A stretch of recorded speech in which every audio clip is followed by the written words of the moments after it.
Pernah kebayang nggak sih kalau AI di masa depan bisa lebih adil, lebih cerdas, dan bahkan bikin hidup kita lebih gampang tanpa ngecewain siapapun?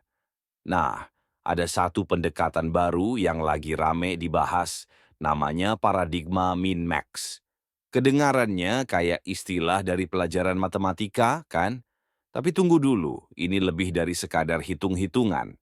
Min-max ini lagi dikulik buat ngebentuk AI yang nggak cuma pintar tapi juga punya moral. Yuk, kita bahas lebih dalam.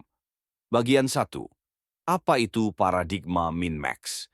Jadi gini, min-max itu konsep yang awalnya dipakai di game strategi. Intinya si AI bakal cari solusi terbaik yang minimalkan risiko terburuk, minimize, sambil maksimalkan hasil terbaik, maximize.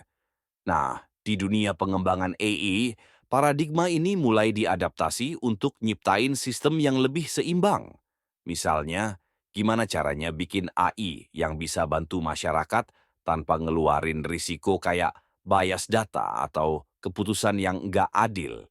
Tapi, kok bisa sih min-max ini dianggap solusi buat AI? Apa yang bikin beda dari pendekatan lain? Bagian 2, kelebihan min-max untuk AI Indonesia. Indonesia itu unik banget, multikultural, multibahasa, dan punya masalah yang kompleks. Disinilah min-max masuk sebagai pendekatan yang bisa bantu AI memahami kondisi kita.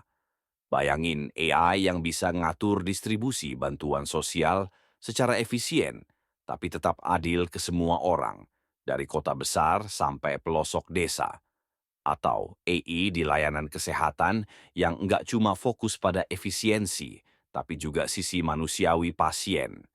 Dengan min-max, developer bisa bikin sistem AI yang nggak cuma ngejar performa, tapi juga meminimalisir dampak negatif. Misalnya, gimana AI ini bisa adil buat semua kelompok sosial tanpa berat sebelah. Keren, kan? Tapi ini masih awal, dan tantangannya juga nggak sedikit. Nah, kalau konsepnya sebagus ini, apa aja tantangan yang harus dihadapi supaya min-max benar-benar bisa diterapin? Bagian 3, tantangan dalam penerapan min-max di Indonesia. Tantangannya cukup berat loh. Pertama, data di Indonesia itu belum sepenuhnya terintegrasi. Banyak data yang tersebar, nggak lengkap, atau bahkan nggak akurat. Kalau datanya aja bermasalah, AI-nya juga bakal kacau, kan? Kedua, butuh kolaborasi antara pemerintah, swasta, dan akademisi.